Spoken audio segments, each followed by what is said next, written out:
Derecho Penal 2. Habíamos terminado de hablar respecto de los delitos que atentan en contra de la integridad física de la víctima y de la salud de la víctima. Y por eso que habíamos estudiado los delitos de homicidio y después los de lesiones. Y nos habíamos referido al duelo, para que tengan una idea de las figuras que este reglamenta. Ahora entonces nos corresponde referirnos a ese otro aspecto del ser humano, que es el aspecto intangible de los seres humanos. El honor, las emociones, etc. Y respecto de esto precisamente es que vamos a estudiar dos grupos de delitos que reglamenta el Código y que se refieren precisamente al honor de las personas, tanto al honor subjetivo, es decir, al honor mismo, lo que yo pienso de mí, como el honor objetivo, es decir, lo que los demás piensan de mí, la fama. El código nuestro no se refiere a estos atentados contra el honor en presencia o en ausencia, como lo hacen otros códigos, sino que hace una diferenciación del punto de vista de la tipicidad de los delitos respecto de la acción que se castiga y el verbo rector y la intención sobre todo.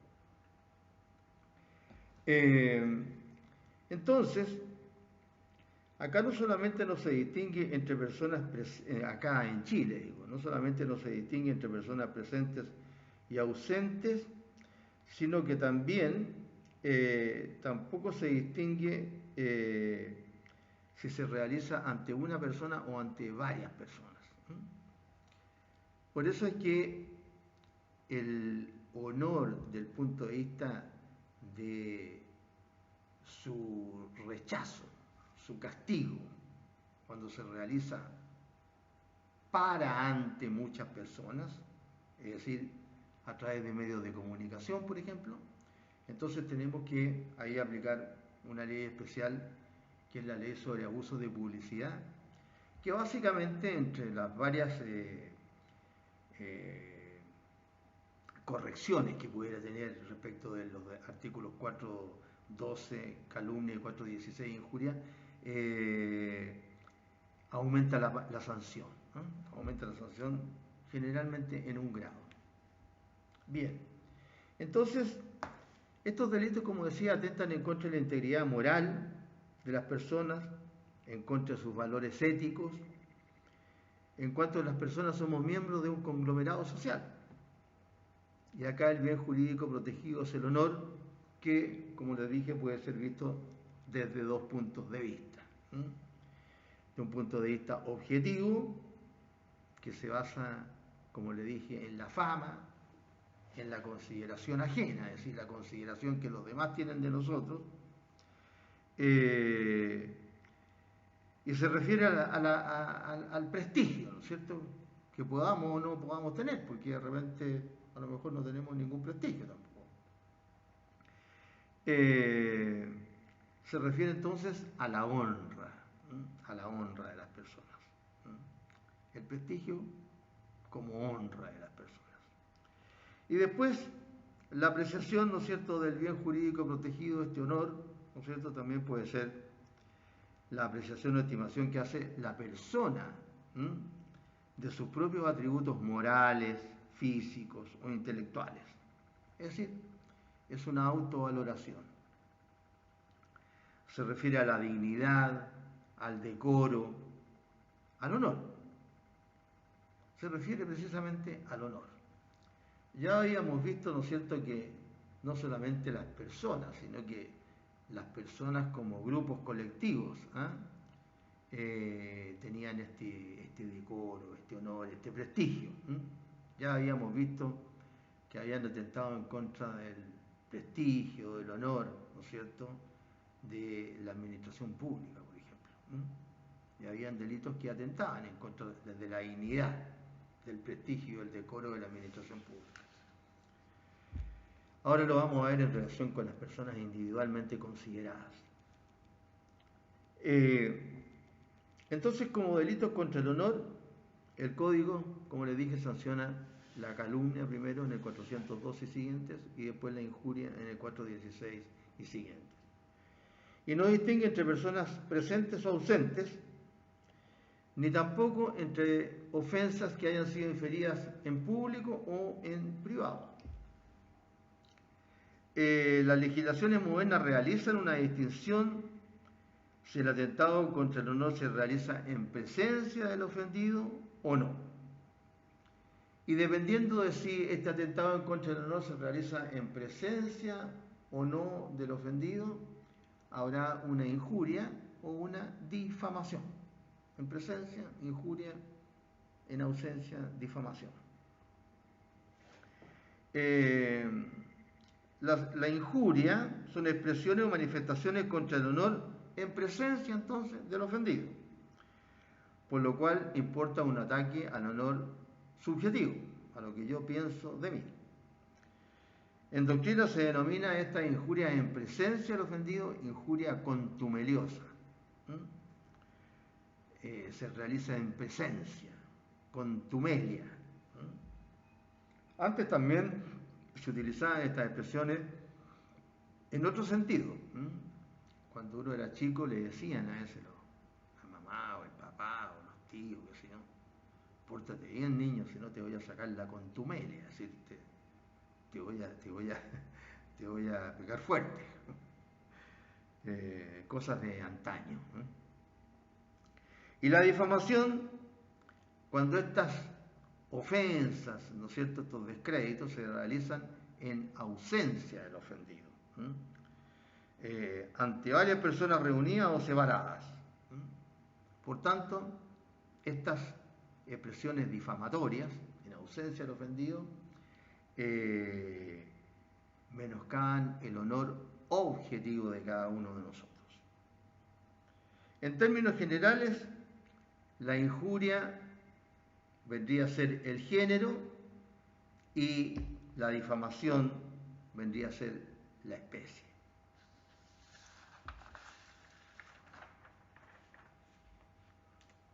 Entonces, vamos a referirnos a estos dos tipos penales en la forma en que el Código, ¿no es cierto?, los legisla y los sanciona.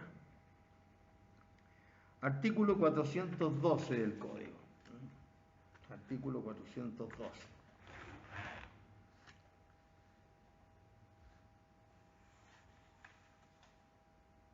De la calumnia, párrafo sexto, artículo 412.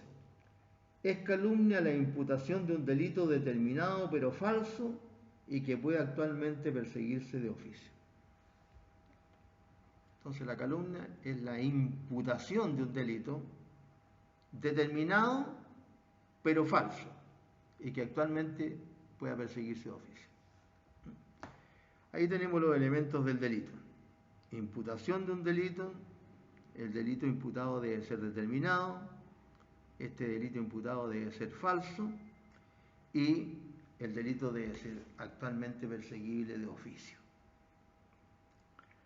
Vamos diciendo algo respecto de cada uno de estos elementos.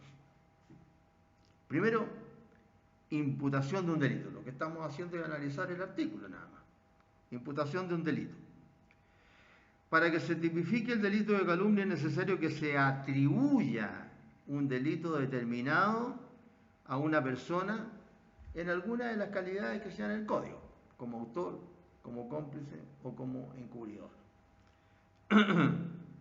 Y también que lo sea en grado de consumado, tentado o frustrado.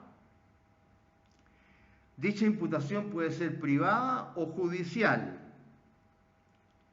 Y la imputación de una calumnia de manera judicial se podrá reclamar por medio de la querella o denuncia calumniosa, que es aquella que legisla el artículo 211 que nosotros ya estudiamos, ¿no es cierto? ¿Se recuerdan del 211?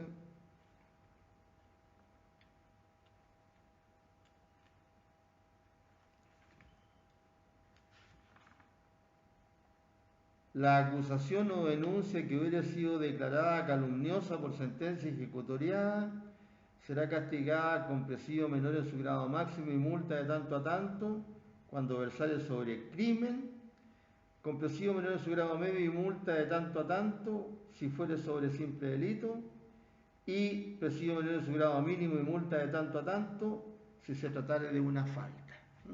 Entonces, cuando se imputa un delito de manera judicial, nos encontramos ya no ante una calumnia o una injuria de las que legislan los artículos 412 y siguientes, sino que nos referiremos a la que señala el artículo 211, ¿eh? La acusación o denuncia calumniosa. La imputación de una falta no constituye delito de calumnia, porque los artículos 413 y 414 se restringen a los crímenes y a los simples delitos.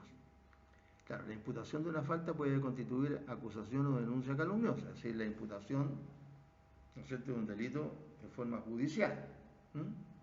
Pero de acuerdo con el 412, no constituye un delito porque el 412 y el 416, es decir, la calumnia y la injuria, se refieren a simples delitos y crímenes, es decir, imputación de simples delitos y crímenes. La imputación dubitativa de un hecho punible tampoco constituye una calumnia, como si alguien afirma que determinada persona podría ser autora del delito que se persigue.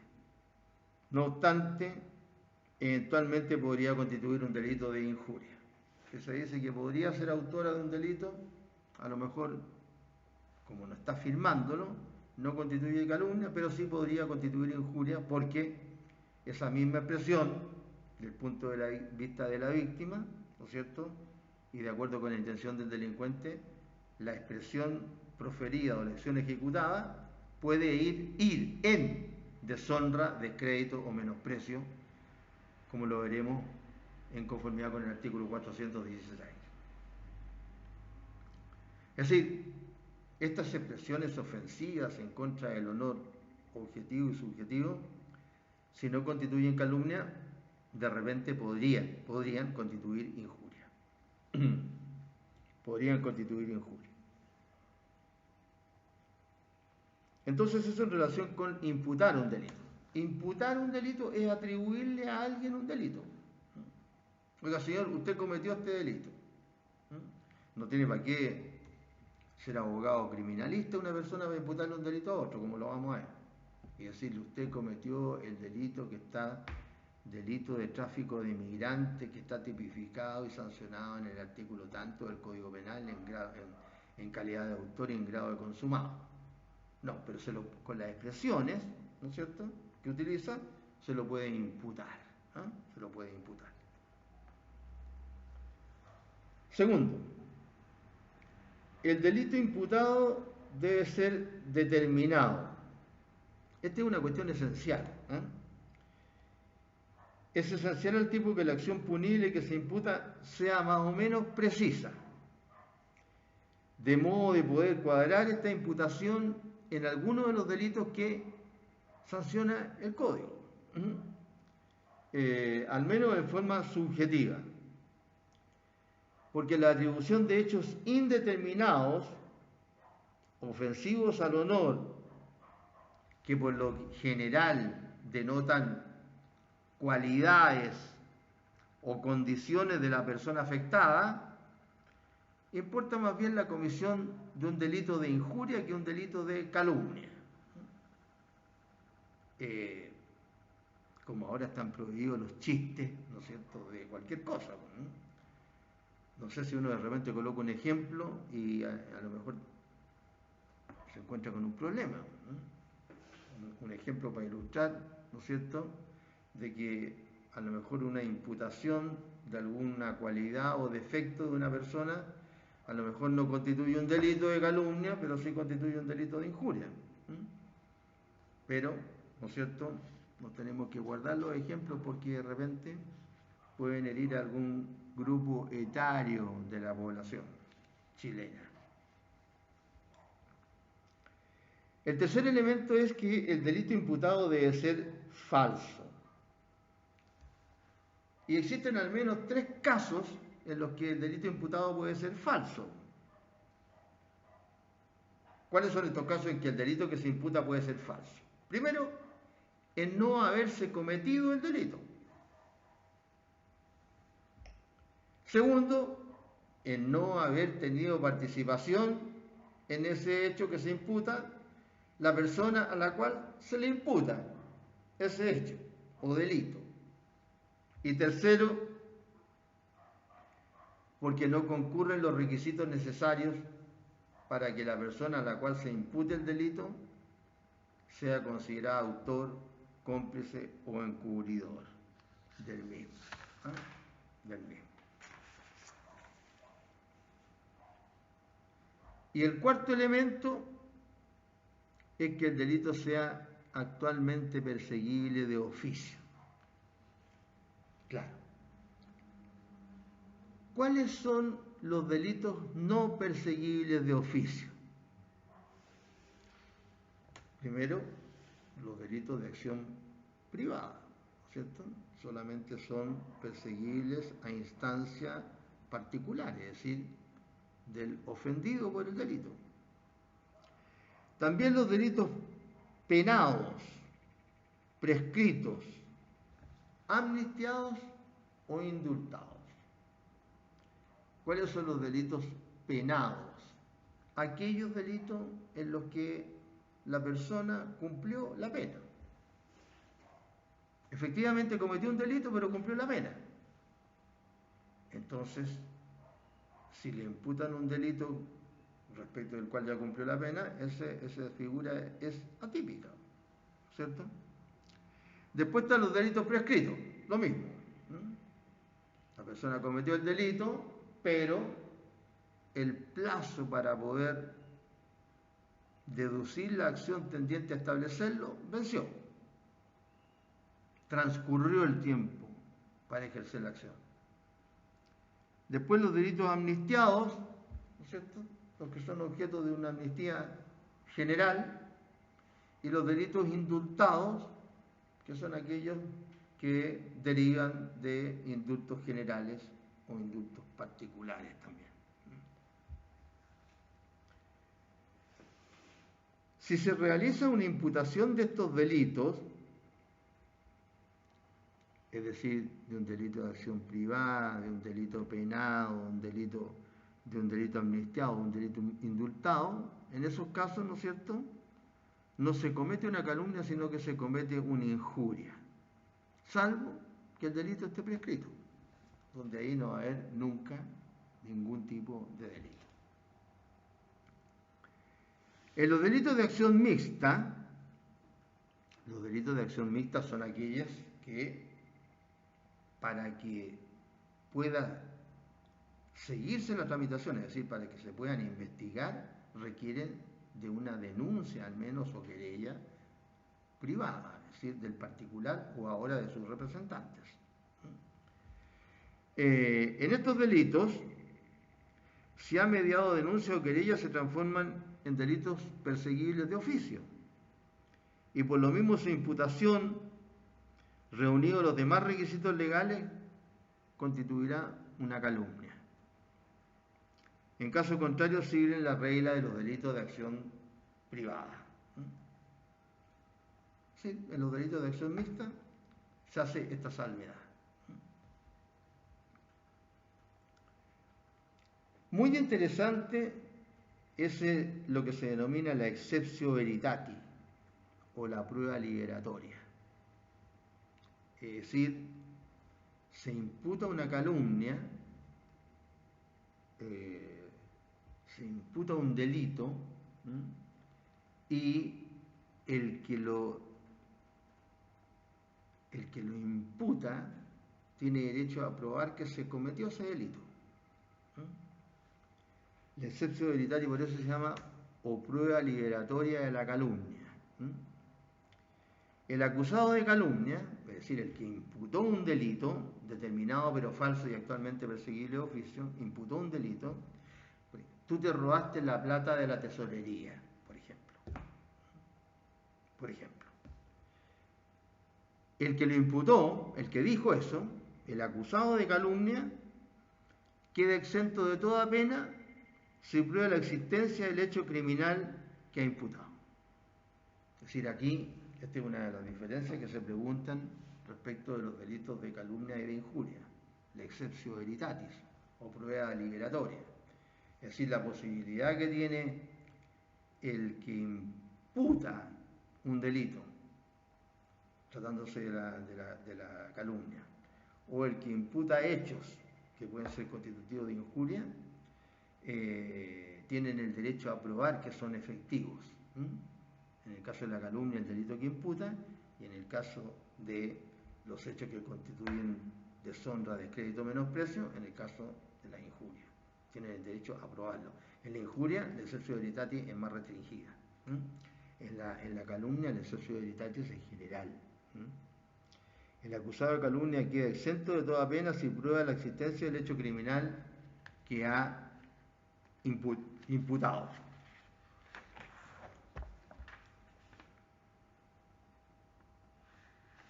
Que ha imputado.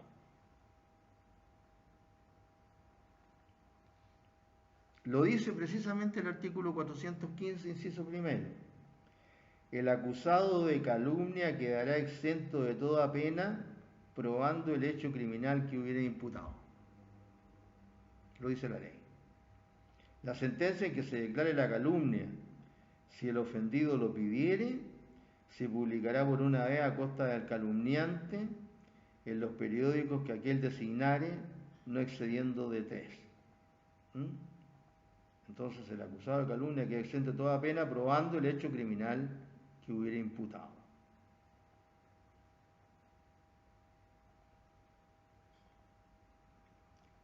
Entonces, por eso que si la sentencia declara la calumnia, o sea, se imputó un delito que no ocurrió, el ofendido, si lo pide, tiene derecho a que se publique por una vez a costa del calumniante en los periódicos con que él designe, no excediendo de 3. Claro, o sea, para lavar su imagen. En caso de que lo que se imputó, el delito que se imputó fuera en la sentencia declarado no existente. El castigo de la calumnia.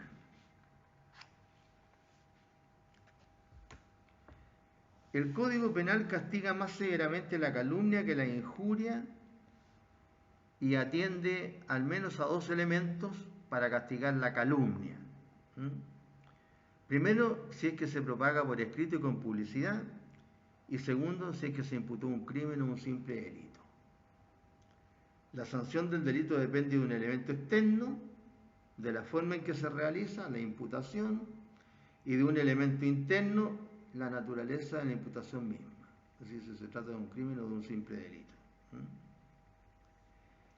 Por eso el artículo 414 dice: no propagándose la calumnia con publicidad y por escrito será castigada con las penas de reclusión menor en su grado mínimo y multa cuando se imputare un crimen, y con la de reclusión menor en su grado mínimo y multa si se imputare un simple delito. Y luego, el artículo 415 señala: el acusado de calumnia quedará exento de toda pena probando el hecho criminal que hubiera imputado. Pero en relación con la sanción, ¿no es cierto?, esos son los elementos que se toman en cuenta.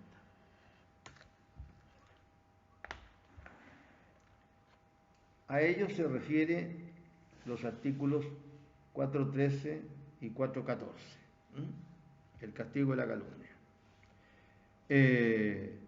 Depende entonces si se propaga por escrito y con publicidad y si se imputa un crimen o un simple delito. Lo dice el 413 y el 414. La calumnia propagada por escrito y con publicidad será castigada con tales penas y multa cuando se imputare un crimen, y con tales penas y multas si se imputare un simple delito. O sea, ahí considera, ¿no es cierto?, el hecho que se imputa, si es un crimen o un simple delito. Y el 414 se refiere al medio por el cual se calumnia. 414, no propagándose la calumnia con publicidad y por escrito. En el 413 era precisamente lo contrario, la calumnia propagada por escrito y con publicidad. En el 414 es lo contrario, no se propaga la calumnia con publicidad y por escrito. Y entonces se sanciona con una pena menor cuando se imputare un crimen y con una pena aún menor si se imputare un simple delito. Es decir, el legislador tiene en cuenta, ¿no es cierto?, si es que se propagó por escrito y con publicidad o no, y si es que se imputó un crimen o un simple delito, para aplicar mayor o menor sanción.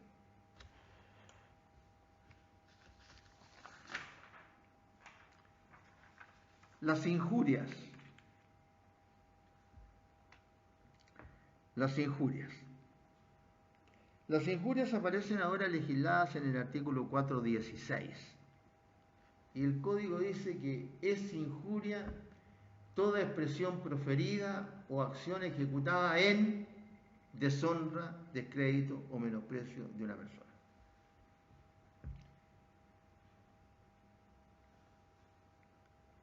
Es una modalidad genérica de los delitos contra el honor. Al igual que en la calumnia, los sujetos activos y pasivos son indeterminados.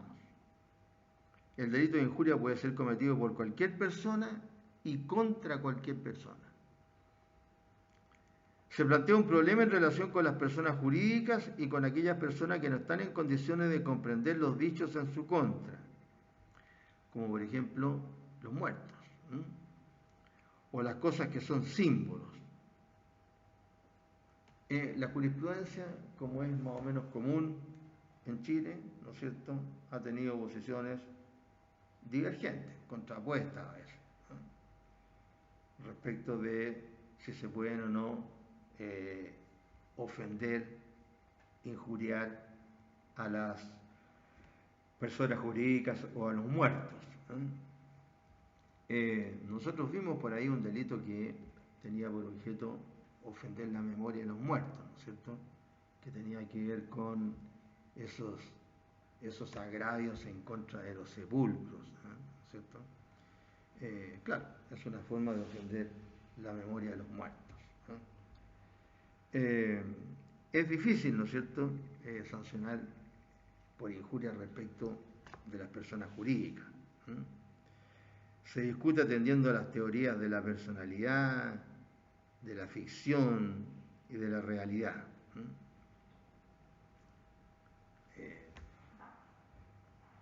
Claro, porque las personas jurídicas, ¿no es cierto?, las personas jurídicas, más que personas jurídicas se refiere a las personas morales, a estas personas que son intangibles, no como nosotros, los individuos, hombres y mujeres, que tenemos una personalidad tangible, una personalidad real. Entonces nosotros sí, ¿no es cierto?, portamos nuestra carga subjetiva, para bien o para mal. Mientras que las personas jurídicas son entes ficticios. Entonces estos entes ficticios son capaces de percibir una injuria, una calumnia no, porque no se le puede imputar un delito a una persona jurídica, al ente ficticio. Que puedan responder dependiendo de la legislación las personas que dirigen el ente ficticio, ese es otro cuento. Pero la comisión de un delito no se le puede imputar a un ente ficticio, que como es una persona moral, algunas de las cuales son personas jurídicas. Acá, ¿no es cierto?,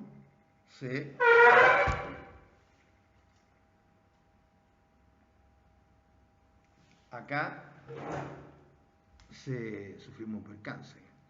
Acá, ¿cómo se llama? Se considera el hecho de que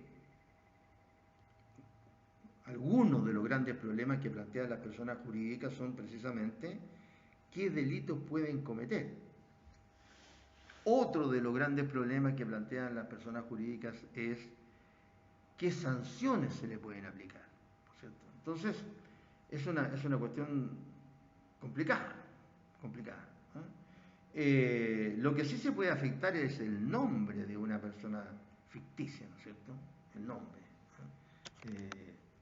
Claro, eso sí, el nombre, la marca, muchas veces.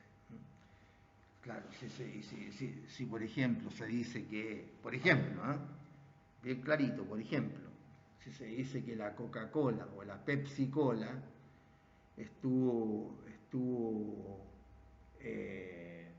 adulterando los elementos con que se compone la bebida, se podría, ¿no es cierto?, estar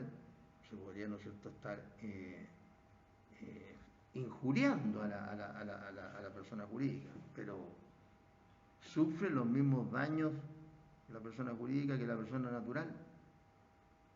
Parece que no, ¿no es cierto? Porque no tienen alma, no tienen alma.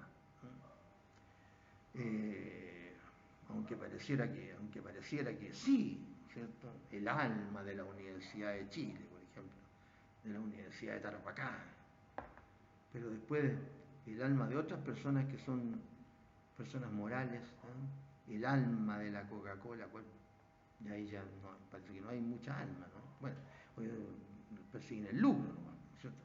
Bueno, pero por ahí saldrían los ejecutivos diciendo, no, también perseguimos una buena imagen porque vendemos un buen producto, etc. Pero es complicado, entonces se plantean los problemas y se van a tener que resolver caso a caso. Esa es la idea. Entonces hay discusión respecto a las personas jurídicas si pueden ser o no objeto de injurias. De calumnias no, porque como digo, no pueden cometer delito. En el caso de algunos símbolos patrios, existe alguna forma de reconocimiento en la Ley de Seguridad Interior del Estado y en el Código Penal también, ¿no es cierto? Respecto de ciertos símbolos patrios. La Ley de Seguridad Interior del Estado dice que se comete delito cuando se ofende, ¿no es cierto?, los símbolos patrios, el himno nacional, etc. Y estamos viviendo una época en que no se respeta nada,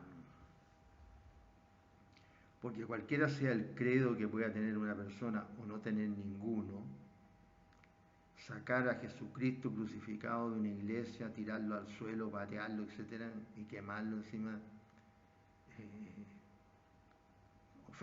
ofende incluso a los que no profesan ese credo, porque ya son símbolos, ¿no es cierto? Símbolos. Si no se les rinde pleitesía, por lo menos no le hagamos nada nomás, pero tampoco lo ofendamos. El sujeto pasivo es la persona, por lo que las injurias dirigidas contra los muertos no quedan comprendidas en esta disposición. Claro, los muertos son cosas.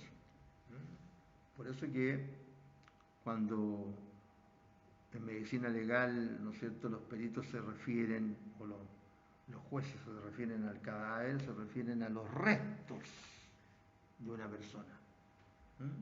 El cadáver son los restos de lo que queda de uno.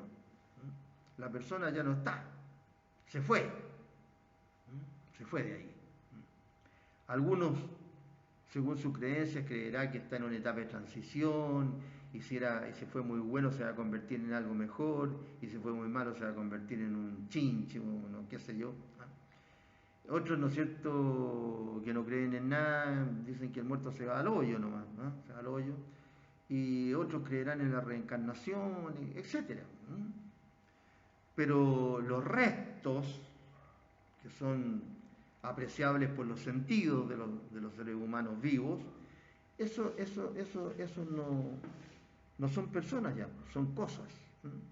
Dejaron de ser personas.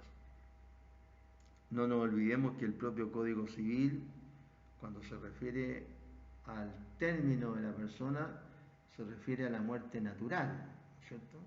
Y dice que la persona termina con la muerte.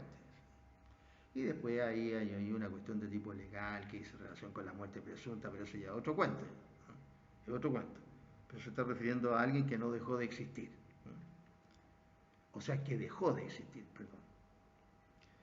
Los muertos no son personas y las cosas son susceptibles de ser injuriadas solo cuando representan un símbolo, como ocurre con la bandera, el escudo nacional o los estandartes nacionales que a veces aparecen, por ejemplo, en la parada militar.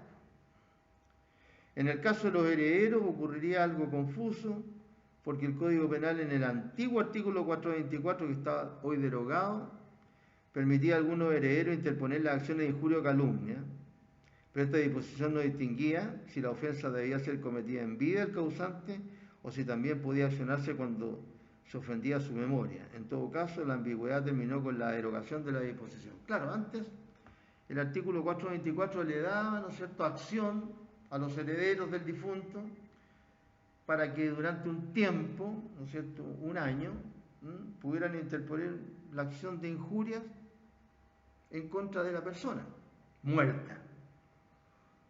Lo que no distinguía era si la injuria tenía que proferirse respecto de cuestiones que había hecho, dicho, etc., el muerto, o si también podía hacerlo una vez que, mientras estaba vivo, o si también podía hacerlo cuando ya estaba muerto. Entonces al final era bastante confuso el artículo y terminó derogándose. El artículo 424. Y si ustedes se fijan, el 424 dice, derogado por la ley 19.806 del año 2002, en el Código. En caso de las personas que no tienen la capacidad de darse cuenta de manifestaciones de su descrédito o deshonra, no pueden ser sujetos pasivos de estos delitos, también se opina. También discutible, también discutible. Ahora hay normas nuevas, ¿no es cierto?, respecto de las personas para los efectos de ejercer la acción, ¿no?, en este sentido.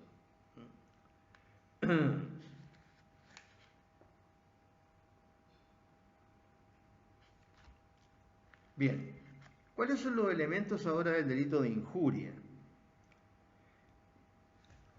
El primer elemento es cómo puede realizarse, ejercitarse esta acción, estas injurias, ¿no?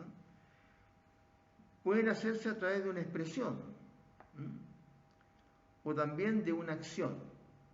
Por eso se habla de expresión proferida o acción ejecutada, ¿no?, sea verbal o sea escrita, la expresión. Le pueden decir algo a uno injurioso. Hay cuestiones que de por sí son injuriosas, ¿no es cierto?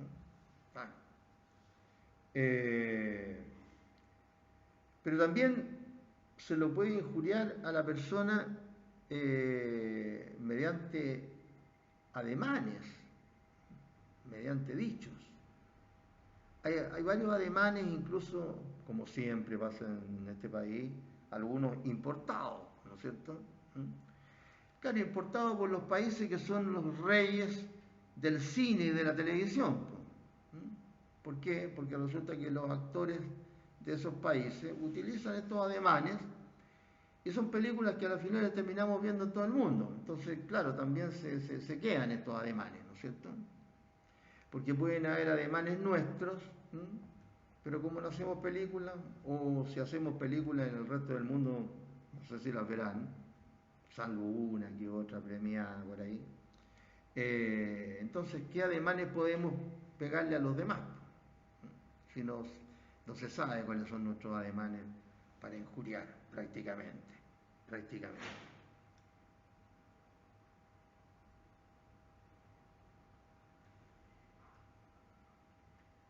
Permiso.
Entonces, toda expresión proferida o acción ejecutada.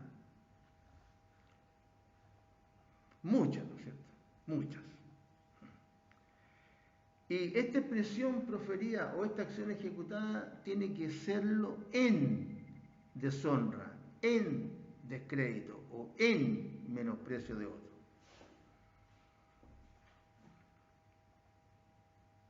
Por eso que el tercer elemento es el ánimo de injuriar. Debe hacerse con este ánimo de injuriar.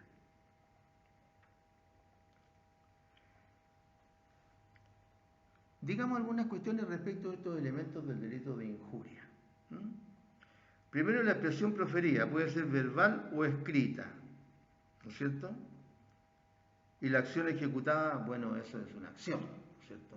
Una acción, que puede ser un ademán, como les decía recién. Se refiere a toda expresión proferida con ánimo injuriante.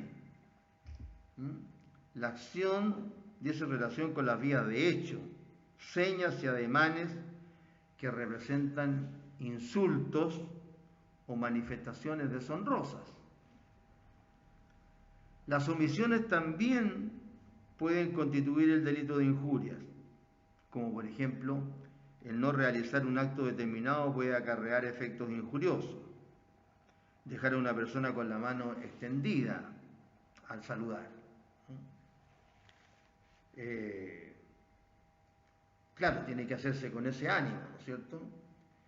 Y este ánimo de injuriar no solamente lo califica el que lo hace, el injuriador, sino que también lo califica el injuriado. El injuriado. Me explico. De repente una misma expresión del punto de vista del sujeto pasivo, del punto de vista del que la recibe, puede que tenga una diferente calificación. Si un amigo, por ejemplo, un amigo, le grita de una vereda a otra, o dentro de un recinto terminado, etcétera, delante de otras personas, ¿cierto? Le dice: eres un poco hombre porque no fuiste a la fiesta de anoche. Y si son amigos, el supuesto injuriado va a entender que su amigo le está diciendo que es un poco hombre porque no fue a la fiesta y porque lo echó de menos en la fiesta, qué sé yo. Pero si es una persona que no tiene buenas relaciones y mejor dicho, si es un enemigo, entonces el que recibe esa expresión va a pensar que lo está injuriando. Bueno, yo le pongo en términos bastante simplones, porque normalmente se dicen cosas un poco más pesadas que esas, ¿no es cierto? Eres un... porque no fuiste a la fiesta de anoche. ¿Me das cuenta? Entonces, de repente es el ánimo el que tiñe de delito a la conducta. El ánimo. Si no hay ese ánimo, no hay delito. No hay delito. Por eso que cuando se defiende a una persona imputada de injuria, normalmente se hace presente que el ánimo del supuesto injuriador no era el de injuriar, era otro. Por eso que hay varios ánimos. El ánimo yocandi, que es el que más se utiliza, que es el ánimo de jugar, el ánimo juguetón. No, si le estaba haciendo una talla, no lo quería injuriar, le estaba haciendo una talla. Claro, pero esa talla también la califica, ¿no es cierto?, el injuriado. Él es el que califica si le cayó pesada la talla o no. Y si le cayó bien pesada, para que constituya injuria. Entonces, es difícil muchas veces ese ánimo. O sea, establecer el ánimo. Entonces, tiene que serlo este ánimo en deshonra, descrédito o menosprecio de otro. Es indispensable que exista este objetivo o intención en la expresión, acción u omisión, porque la injuria es un delito formal. No importa si efectivamente se causa la deshonra, el descrédito o el menosprecio. Basta con la expresión preferida o la acción ejecutada. Incluso las omisiones, como decíamos, en una ceremonia pública. De hecho, hay sentencias que han acogido esta opinión jurídica, en el sentido de sancionar a alguien, por ejemplo, que dejó en una ceremonia pública con la mano estirada a otro. Bueno, la prueba durante el juicio, ¿no es cierto?, ha establecido, ¿no es cierto?, que las personas se tendrían entre ellas mala voluntad, normalmente esta cuestión entre políticos, en ceremonias públicas, etc. Como anécdota, cuando ocurre, como se llama, después de haber sido aprobado el no, después viene la elección de presidente, ¿cierto? Y ahí, en la primera elección de presidente, los contendientes eran, por el lado de el gobierno que se fue, el gobierno militar, era Hernán Vigi, y por el otro lado el no era Patricio Aylwin Azócar. Entonces, en teoría se había vuelto a la normalidad y había que colocarle la banda presidencial al presidente Patricio Aylwin Azócar. Y entonces había temor de que cuando Pinochet, que era el que estaba entregando el cargo, ¿no es cierto?, le fuera a colocar la banda, que Patricio Aylwin le hiciera algún tipo de desaire, para ¿cómo se llama?, que manifestarle, ¿no es cierto?, a Augusto Pinochet, que pasaba desde ese momento oficialmente a ser el dictador de Chile, entonces para manifestarle su malestar. Y no era bueno, ¿no es cierto?, para la democracia que empezaran a pelear inmediatamente, al tiro. No una pelea a combo, sino que una pelea política que podría tener efectos complicados. Bueno, para evitar ese riesgo, ustedes todavía no existían en esos años, estamos hablando del 89, parece, sí, 89, ya se había elegido el Parlamento, ¿no es cierto?, se habían elegido a los representantes del Parlamento y se habían elegido los puestos ya en el Parlamento. Imagínense los políticos tan desesperados por tomar posición de sus cargos, diputados y senadores, para realizar las maravillas que han realizado hasta ahora. Entonces se llegó a un acuerdo con el que había resultado electo presidente del Senado entre sus pares, que era el senador Gabriel Valdés Suercasó. Y entonces fue no Pinochet, sino que Gabriel Valdés, presidente del Senado, el que le colocó la banda presidencial a su correligionario Patricio Aylwin. Es decir, un demócrata cristiano le colocó la banda al otro. Así que no hubo problema.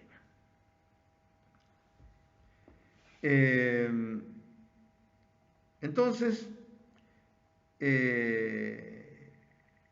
es indispensable que exista esta intención, este objetivo, que se haga con intención de deshonrar, con intención de desacreditar, con intención de menospreciar, que son los verbos rectores que emplea el delito de injuria. ¿Qué es lo que es la deshonra? Se comete contra la autovaloración de la persona. La deshonra va en contra del honor subjetivo. El descrédito, al revés, se infiere en contra de la fama de la persona, ¿no es cierto? Desacreditar a alguien es desacreditarlo ante los demás, ¿no es cierto?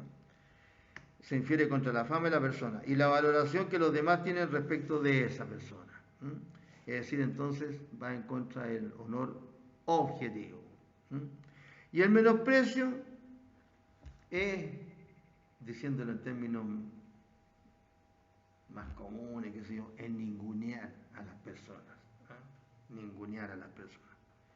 Es en tener a la persona en menos de lo que es. En menos de lo que es. A nosotros, por ejemplo, a los chilenos, las empresas, nos ningunean a cada rato. De repente ustedes llaman a una empresa, me estoy acordando en este momento, por ejemplo, de BTR, o Latam, que ahora es de los brasileros, porque tienen el 51%. Y el que tiene el 51% es el que manda. El otro podrá tener un 49, muy grande el número, pero si es menos que el 50, no manda. Así que la empresa es de ¿quién? De Brasil. Y en esas dos empresas, BTR y ¿cómo se llama? Y Latam, hay otras, pero me estoy acordando de ellas en este momento. No ningunea, porque por ejemplo, si hay algún problema de usted como cliente con la empresa, usted quiere hacer algún reclamo y le contesta una voz de mujer normalmente, le dice, ¿qué cara chico?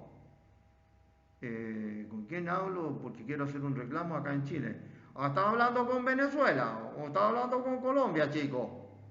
Imagínense ustedes, para que le resuelvan un reclamo, lo comunican con un país que está después en el límite norte con nosotros viene Perú, después de Perú viene Ecuador y después de Ecuador viene Colombia.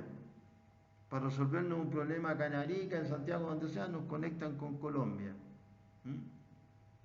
¿Para qué decir si nos conectan más lejos? Por lo menos las empresas tienen la deferencia, por lo menos, de contratar empresas que en países que hablan la lengua nuestra, porque ya sería el colmo, ¿no es cierto?, que nos contestaran, no sé, pues en chino, o en francés desde Haití. Ya sería el colmo ya. Pero por eso que, ¿no es cierto?, nos ningunean, porque nos mandan a hacer un reclamo, a hablar con personas de otro país que no solucionan ningún problema, porque están para eso a los finales, creo yo, para no solucionar ningún problema. Claro. ¿Qué van a solucionar de un país que está 3 países más lejos hacia el norte de nosotros? ¿Qué problema nos van a solucionar? Ninguno. Así están las cosas. Ahora todo tiene la culpa de la pandemia, pero esto de contratar, ¿no es cierto?, trabajadores externos que nos atienden de otros países, esto está antes de la pandemia. Está antes de la pandemia.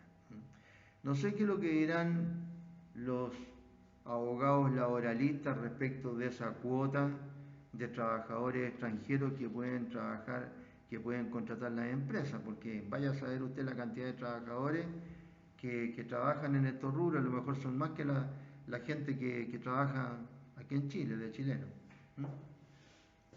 Entonces, en el fondo, nos ningunean. Eso quiere decir menosprecio. Tener a una persona en menos de lo que se merece. No tiran para abajo. La tiran para abajo la persona. La ningunean. Sí, ese es el término perfecto. Eso es menosprecio. La injuria es un delito formal, se perfecciona sin importar si se causa alguno de estos 3 efectos. No se requiere que se produzcan los efectos lascivos en la persona, es suficiente con que exista el ánimo. Claro. Los efectos lascivos o lesivos, porque puede darse también un caso de efecto lascivo. Más bien serían lesivos en la persona. Porque es el injuriado el que califica de injuria la expresión proferida o la acción ejecutada. Hay algunas, sobre todo, expresiones proferidas que incluso salen en los medios de comunicación de masa, que basta leerlas para darse cuenta que son injuriosas para cualquier persona, que lo traten de la manera que lo tratan en un momento determinado. Pero igual hay que probar el ánimo, Pero es el injuriado el que califica la injuria. Él dice, no, esto a mí me causa un descrédito, un menosprecio, una deshonra. Él es el que lo califica. Entonces el elemento subjetivo es el más importante en el caso de las injurias. ¿Y el elemento subjetivo cuál es? En el caso de la injuria, el ánimo de injuriar. El tan conocido animus injuriandi. Si no existe el ánimo de injuriar, no hay delito de injuria. Por eso que la injuria la califica la víctima, como les decía yo. Si existe otro tipo de ánimo, no existe tampoco el delito de injuria. Como también les dije, como si este el ánimo de informar, el ánimo de narrar, el ánimo de jugar, etc. No hay injuria. Si existe otro ánimo. El ánimo de injuriar corresponde al dolo común, que se refiere al conocimiento del significado injurioso de las expresiones o acciones ejecutadas. Y también la voluntad de proferirla con ese propósito injurioso y no otro. Es decir, conocimiento y voluntad, los elementos del dolo, ¿no es cierto? En este caso respecto de las injurias. Conocimiento del significado injurioso de las expresiones, acciones o omisiones y de la voluntad de realizarlas, las expresiones, acciones u omisiones. Frente al sentido gramatical de la palabra debe prevalecer el sentido o intención, salvo que las expresiones de por sí sean injuriosas, en donde se presume el carácter ofensivo de una expresión proferida. Esto, según lo que me ha tocado ver en la práctica, no es tan así. Me ha tocado, como se llama, participar a través de mi vida profesional en varios juicios sobre injurias y expresiones que son injuriosas, expresiones por los diarios, que son injuriosas para cualquier vecino, en el tribunal han terminado no siendo injuriosas. Sobre todo, en este delito en el que se requiere que uno de los elementos fundamentales de la prueba, que es la prueba de testigo, ¿no es cierto?, declare sobre intenciones. Porque si una persona le dice a otra, oye, desgraciado, abandonaste a tu mujer, por ejemplo, con ánimo de injuriarlo, porque no es ni desgraciado ni abandonó a la mujer. Y además eso lo califica el injuriado del punto de vista de cómo se lo dijo, dónde se lo dijo, etc. Y en presencia de quién se lo dijo. Entonces resulta que para probar esa injuria tiene que acompañar medios de prueba. Y dentro del medio de prueba tendiente a acreditar la intención, no es lo mismo un papel, como puede ser el diario en el que se dijo algo, o un escrito cualquiera, ¿no es cierto?, que puede ser público, etcétera, a lo que diga un testigo. Entonces la pregunta del millón, pues, esta expresión, y se le lee la expresión al testigo que sale en el diario, ¿es injuriosa o no? Y ahí el abogado de la otra parte, me opongo a la pregunta, el testigo declara sobre hechos, no interpreta los hechos, y el juez inmediatamente, que sabe mucho de derecho procesal penal y derecho penal, dice inmediatamente, sí, se objeta la pregunta. Entonces, ¿saben lo que pasa? Que el querellante se queda sin prueba. No puede probar la intención en el caso de la injuria. No puede. Si el testigo no puede declarar sobre intenciones. No puede. Se le puede hacer la pregunta de otra manera, etcétera, que diferentes modos de hacer las preguntas, hay técnicas, sí. Pero los tribunales, ¿no es cierto? Muchos de los jueces no han estudiado estas técnicas, y tienen un criterio bastante legalista nomás. Y se acabó el asunto. Se quedaron sin prueba. Entonces, estas son las dificultades que ¿cómo se llama?, que provoca el ejercicio profesional. No es fácil esta cosa. Ahora, sin este ánimo o propósito no existe el delito. Si no se puede probar el ánimo de injuriar, no hay delito. Por eso cuando se atribuyen otros ánimos, estos otros ánimos dejan inexistente el ánimo de injuriar, impidiendo la configuración del delito. Esto es más allá de que no pueden probar la intención. Es decir, si por un lado no pueden probar la intención, y por el otro, si prueban otro ánimo, ¿no es cierto?, que tenía en la persona que, de la expresión proferida a la acción ejecutada, que tenía otro ánimo de jugar, de comentar, de narrar, entonces tampoco es delito. Y como pueden ustedes ver, o van a ver más adelante, ¿cuántos son los condenados por injuria? ¿Cuántos? Entonces, estos otros ánimos distintos de injuriar pueden ser, por ejemplo, ánimo de divertirse, el ánimo yocandi, ánimo de contar o de relatar, ánimo de corregir o enmendar, ánimo de defender, ánimo de informar y aconsejar, y ánimo de criticar y censurar. Es decir, si se prueba cualquiera de esos otros ánimos, entonces no hay delito de injuria. En el delito de injuria no se aplica el exceptio veritatis por regla general, pues basta la existencia del ánimo para que se cometa el delito. Claro, eso es en la teoría penal. Claro, en el caso de las calumnias, nosotros veíamos que la persona probando el hecho que imputaba, ¿no es cierto?, quedaba exento de la calumnia. Si alguien le imputaba a otro que se había robado la plata de la tesorería y probaba que se había robado la plata de la tesorería, la excepción liberatoria, ¿no es cierto? Exceptio veritatis, la excepción de verdad. Quedaba liberado, ¿no es cierto? Bien, en el caso de la injuria existe también la exceptio veritatis, pero acotada a los funcionarios públicos y respecto de hechos relativos a su cargo. Fuera de eso, no hay exceptio veritatis. Lo dice la ley en el 420. Hay una gran diferencia en el exceptio veritatis, le dije al comienzo, entre la calumnia y la injuria.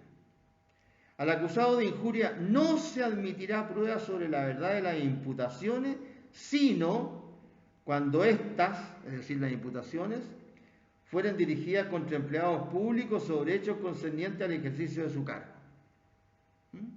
Así que cuando a un empleado público le imputan algún delito, ese sí que puede, ¿no es cierto?, en ese caso se puede probar la verdad de lo que se imputó. En este caso será absuelto el acusado si probare la verdad de las imputaciones, dirigidas contra empleados públicos sobre hechos concernientes al ejercicio de sus cargos. Claro. Igual veíamos que los diarios ya en los últimos años, ¿no es cierto?, venían tomando muchos resguardos para dar algunas noticias respecto de empleados públicos que habían metido las manos, ¿no es cierto?, habían metido las manos en los fondos públicos. Entonces había que, ¿cómo se llama?, que dar la noticia de tal manera que el acusado después no fuera a presentar querella encima en contra de los medios de comunicación, si es que salía suelto por un tecnicismo legal, a pesar de que todos sabían, pero no se había podido probar por lo engorroso de nuestro sistema lo que había ocurrido.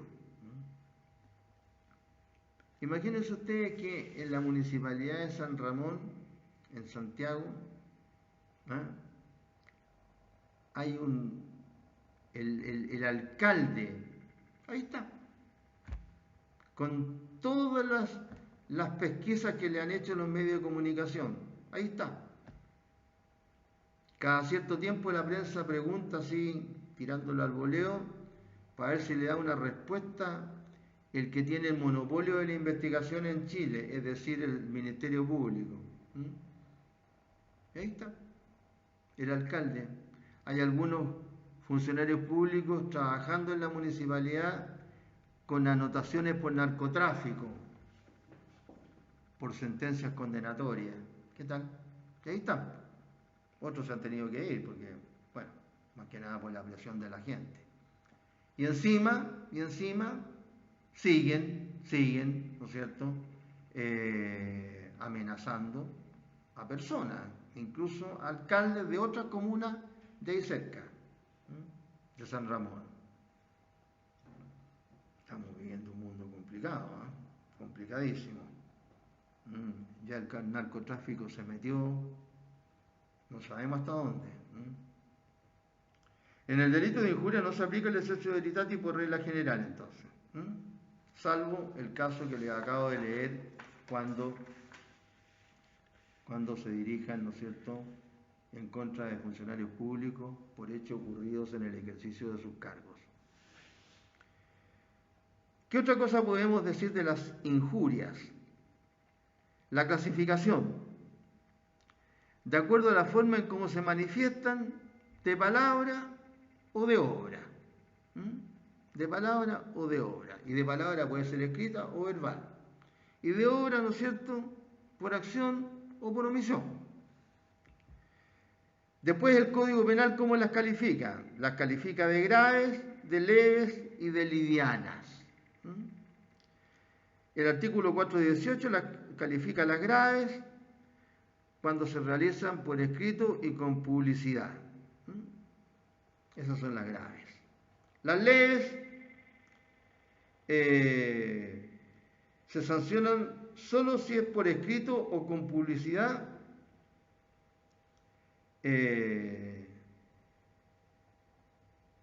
pero se trata de hechos de menor categoría, pero por escrito y con publicidad.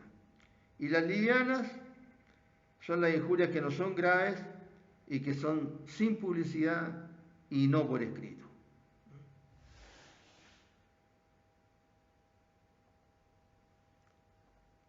El artículo 418, entre paréntesis, señala los casos de injurias graves. Hay una casuística ahí de 5 características, entre las cuales la final es la que tiene, ¿no es cierto?, o abarca, mejor dicho, o subsume todas las anteriores, porque dice que se califican de graves las que racionalmente merezcan la calificación de grave, atendido el estado, dignidad y circunstancias del ofendido y del ofensor.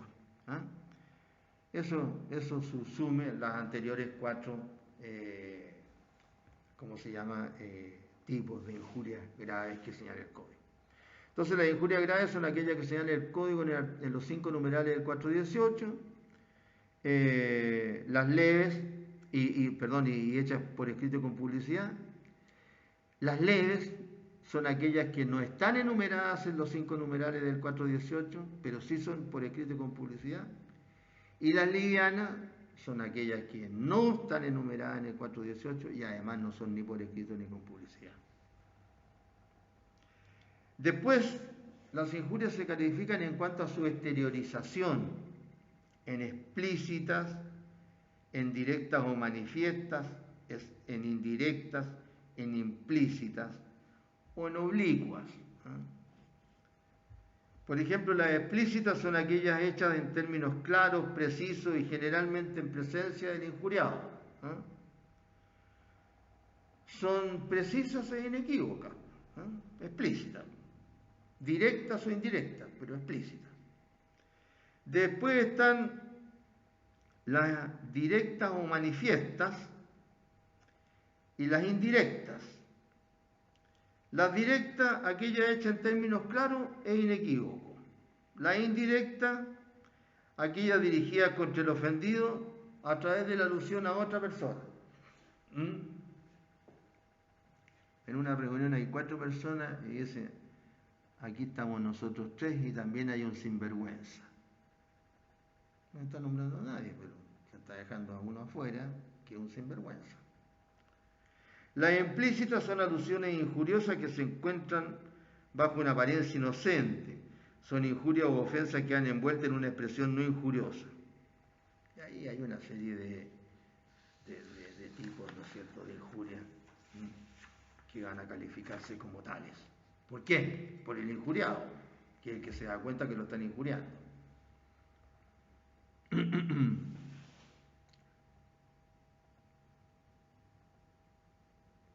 Bien, la exceptio veritatis en la injuria ya le explicamos. Entonces, acá también tenemos una serie de artículos relacionados con las disposiciones comunes. Aquí tenemos el código como siempre, las disposiciones comunes a las calumnias y a las injurias.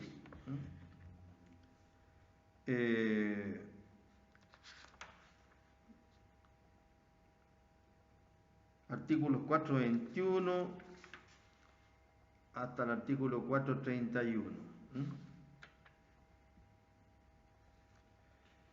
Hay algunos artículos que merecen alguna explicación, alguna alusión. Por ejemplo, el 421 dice que se comete el delito de calumnia o injuria, aquí se refiere a las dos, no solo manifiestamente, sino por medio de alegorías, caricaturas, emblemas o alusiones. Estas son, como decíamos, las indirectas, oblicuas.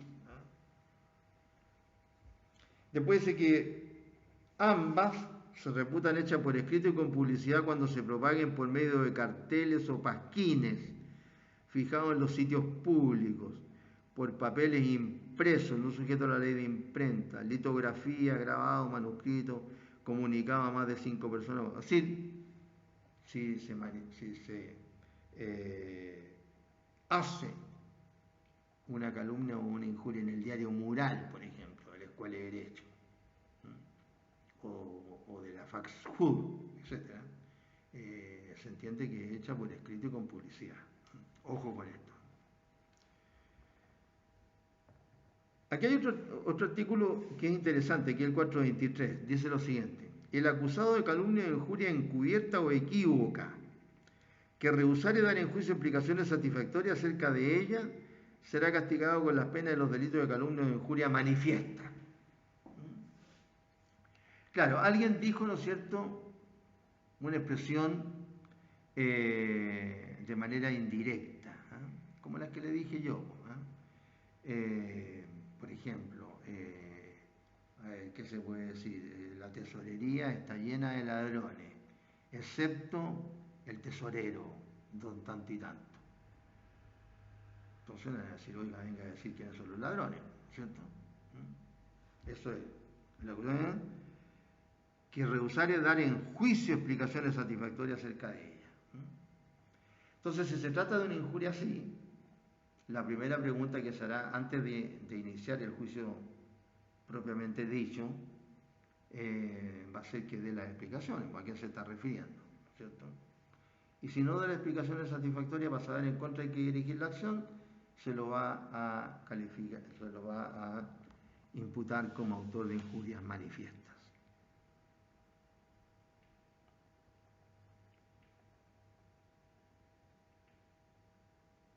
Después la ley se refiere a las calumnias e injurias publicadas por medio de periódicos extranjeros que pueden ser acusadas del territorio chileno,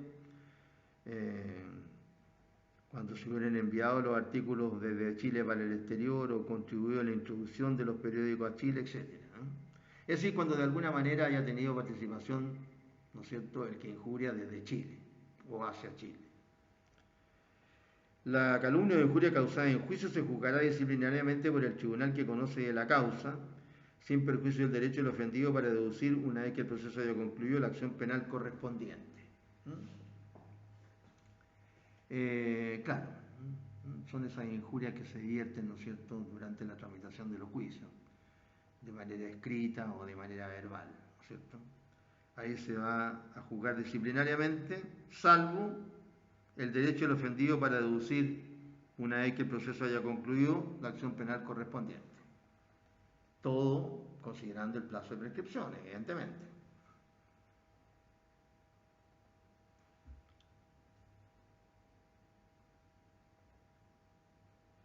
Este también es interesante, que es el caso de calumnia e injurias recíprocas, el artículo 430. Cuando se trata de calumnia e injurias recíprocas se produjo una compensación más bien de carácter matemático, porque dice, hay calumnias o injurias recíprocas, entre injuriador e injuriado o entre calumniador y calumniado. 1. Si las más graves de las calumnias o injurias recíprocamente inferidas merecieran igual pena, el tribunal las dará todas por compensadas. Todas tienen la misma pena, se compensan todas. Cuando la más grave de las calumnias o injurias imputada por una de las partes tuviera señalado mayor castigo que la más grave de las imputadas por la otra, al imponer la pena correspondiente a aquella se rebajará la asignada para esta. Es decir, cuando una o unas tiene una pena más grave que las otras, entonces el tramo ese, ¿no es cierto?, se va a imputar a la persona que le resulte imputable.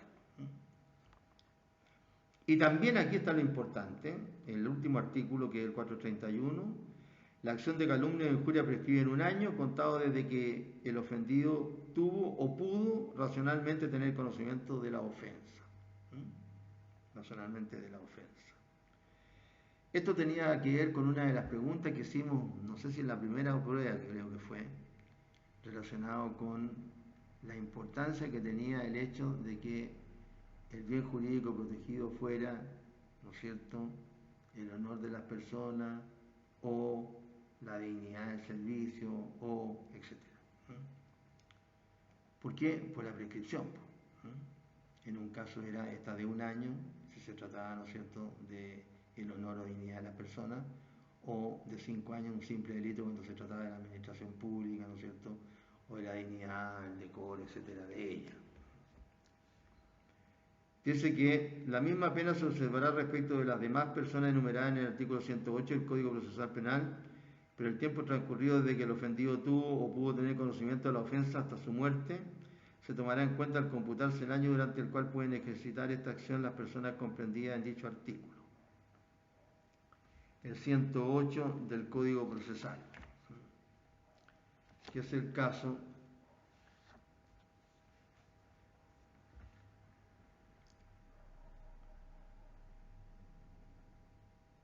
de las víctimas del delito.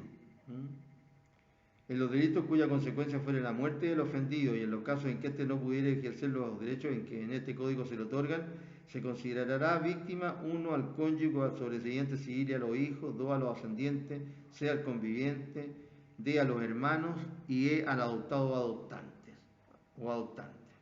Entonces, ¿quién se considera víctima para los efectos procesales? Por eso que, tratándose de estos delitos de calumnia o injuria, dice que este año, 1 año, para entablar la acción de injuria o calumnia, contado desde que el ofendido tuvo o pudo racionalmente tener conocimiento de la ofensa, se observa respecto de estas personas que son víctimas del delito cuando el ofendido murió. No podrá entablarse acción de calumnia o injuria después de 5 años contados de que se cometió el delito, pero si la calumnia o injuria hubiera sido causada en juicio, este plazo no optará al cómputo del año durante el cual se podrá ejercer la acción. Bien. Eso es lo que podemos señalar en relación con esta acciones de calumnias y de injurias. Bien. Vamos a quedar acá.